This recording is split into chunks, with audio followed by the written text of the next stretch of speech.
ನಮಸ್ಕಾರ. ಮತ್ತೆ ನಾನು ಯಾರು ಅಂತ ನಾನು ಹೇಳ್ಕೊಳ್ಳೋದು ಚೆನ್ನಾಗಿರಲ್ಲ. ಊರಿನ ಜನ ಎಲ್ಲ ಹಿಂದೆ ಬರ್ತಾವ್ರೆ, ನಾನು ಯಾರು ಅಂತ ಅವ್ರ ಹತ್ರ ಕೇಳಿ ತಿಳ್ಕೊ. ಫಸ್ಟ್ ಟೈಮ್ ಚೇಂಬರ್ ಅಲ್ಲಿ ಇಷ್ಟು ಜನ ನೋಡಿ, ಇಷ್ಟು ಜನದ ಜೊತೆ ಗಣೇಶನ ಹಬ್ಬ ಮಾಡ್ತಾ ಇರೋ ತುಂಬಾ ಖುಷಿ ಆಗ್ತಿದೆ. ಅವ್ರು ಹೇಳ್ದಂಗೆ ಬಿ ಸಿ ಪಾಟೀಲ್ ಅಣ್ಣವ್ರು ಹೇಳ್ದಂಗೆ ನೆಕ್ಸ್ಟ್ ಕತೆ ಕಡೆ ಗಮನ ಕೊಟ್ಟು ನಾವೆಲ್ಲರೂ ಒಳ್ಳೊಳ್ಳೆ ಚಿತ್ರ ಕೊಡೋಣ, ಸಿನಿಮಾ ರಂಗಕ್ಕೆ ಒಳ್ಳೆ ಕೆಲಸ ಮಾಡೋಣ. ನಿಮ್ಮೆಲ್ಲರೂ ಸಪೋರ್ಟ್ ಬೇಕು, ಮಾಧ್ಯಮದವ್ರದ್ದು ನಮಗೆ ಮೇಯ್ನ್ ಸಪೋರ್ಟ್ ಇರಬೇಕು. ಅದಾದಮೇಲೆ ನಾವೆಲ್ಲ ಏನು ಕೆಲಸ ಮಾಡಿದ್ರು ನೀವು ಜನಕ್ಕೆ ರೀಚ್ ಮಾಡಬೇಕು. ಇದ್ರ ಮುಖಾಂತರ ಗಣೇಶ ಎಲ್ರಿಗೂ ಒಳ್ಳೇದು ಮಾಡಲಿ, ಮುಂದಿನ ದಿನಗಳಲ್ಲಿ ನಾವೆಲ್ಲ ಒಳ್ಳೊಳ್ಳೆ ಕೆಲಸ ಮಾಡೋಕ್ಕೆ ಪ್ರೋತ್ಸಾಹ ಸಿಗಲಿ ಅಂತ ಎಲ್ರಿಗೂ ಕೇಳ್ಕೊತೀನಿ ಅಷ್ಟೇ. ಓಕೆ, ಥ್ಯಾಂಕ್ ಯು. ಹೇಳಿದ್ರೆ ಅರ್ಥ ಆಗಲ್ವಾ? ಸ್ವಲ್ಪನಾದ್ರೂ ಕಾಮನ್ ಸೆನ್ಸ್ ಐತಲ್ಲ ನಿನಗೆ? ಹೌದು, ಈ ವರ್ಷ ನಾನು ಇನ್ನೊಂದು ಅಂದರೆ ನಾನು ಡಿಸ್ಟ್ರಿಬ್ಯೂಷನ್ ತೊಗೊಂಡಿದ್ದೀನಿ. ಅನುಷ್ಕಾ ಶೆಟ್ಟಿ ಒಂದು ಹುಡುಗಿ, ಅವರು ನಮ್ಮ ಕನ್ನಡದ ಹುಡುಗಿ ಆಗಿರೋದ್ರಿಂದ ಫಸ್ಟ್ ಸೆಲೆಕ್ಷನ್ ಅದಕ್ಕೆ ಹೋಗಿದ್ದೀನಿ. ಮುಂದಿನ ದಿನಗಳಲ್ಲಿ ಎಲ್ಲ ಚಿತ್ರಗಳನ್ನೂ ಮಾಡ್ತೀನಿ ನಾನು. ಆ ಥರ ನಾನು ಅಂದ್ಕೊಂಡಿದ್ದೀನಿ. ನೀವು ಎಲ್ಲರೂ ಮಾಡಬೇಕು, ನಾವು ಒಬ್ಬರೇ ಅಲ್ಲ. ಏನು ಪ್ರಯೋಜನ?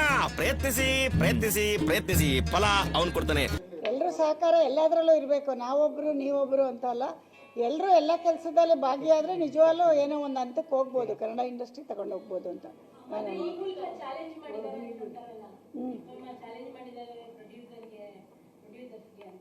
ಪ್ರೊಡ್ಯೂಸರ್ಸ್ಗೆ ಹೆಂಗೆ ಮಾಡೋಕ್ಕಾಗುತ್ತೆ?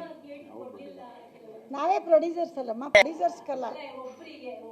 ಅದು ಬೇರೆ ಬೇರೆ ಇಲ್ಲಿ ದೇವಸ್ಥಾನಕ್ಕೆ ಬಂದಾಗ ಬೇಡ, ಬೇರೆ ಮೀಟಲ್ಲಿ ಹೇಳೋಣ.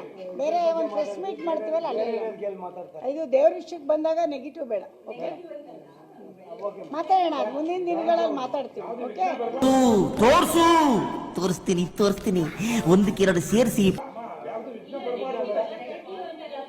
ಇವತ್ತು ಕೇಳೋದು ಬೇಡಮ್ಮ, ಘಾಟಿ ಬಗ್ಗೆನೂ ಹೇಳಿದ್ನಲ್ಲಮ್ಮ. ಇವಾಗ ಒಂದು ಹೆಣ್ಮಗಳಾಗಿರೋದ್ರಿಂದ ಅನುಷ್ಕಾ ಶೆಟ್ಟಿ ನಮ್ಮವರು, ನನಗೆ ಹತ್ರದಿಂದನೂ ನಾನು ಮದುವೆಗೆಲ್ಲ ಹೋಗಿದ್ದೀನಿ. ನೀವು ಕೇಳಲಿಲ್ಲ, ನಾನು ಹೇಳಲಿಲ್ಲ. ಜೊತೆಗೆ ನನಗೆ ಒಂದು ನಮ್ಮ ಕರ್ನಾಟಕದಕ್ಕೆ ನಾನು ಅವರು ಹುಡುಗಿ ಆಗಿರೋದ್ರಿಂದ ತೊಗೊಂಡಿದ್ದೀನಿ. ಮುಂದಿನ ದಿನಗಳಲ್ಲಿ ಎಲ್ಲ ಭಾಷೆನೂ ಮಾಡ್ತೀನಿ, ಕನ್ನಡನೂ ಮಾಡ್ತೀನಿ. ಸಿನಿಮಾ ನೋಡಿದ್ದೀನಿ, ನನಗೆ ಎಲ್ಲ ಡಿಸ್ಕಷನ್ ಮಾಡಿ ತೊಗೊಂಡಿದ್ದೀನಿ. ಏನಾಯ್ತು ನಿಂಗೆ? ಅದು ಯಾವ ಕಿತ್ತೋದ್ ಬಾಯಿಂದ ಹೇಳವ್ವ? ಹೇಳ್ಬೇಡ ಬಿಡು.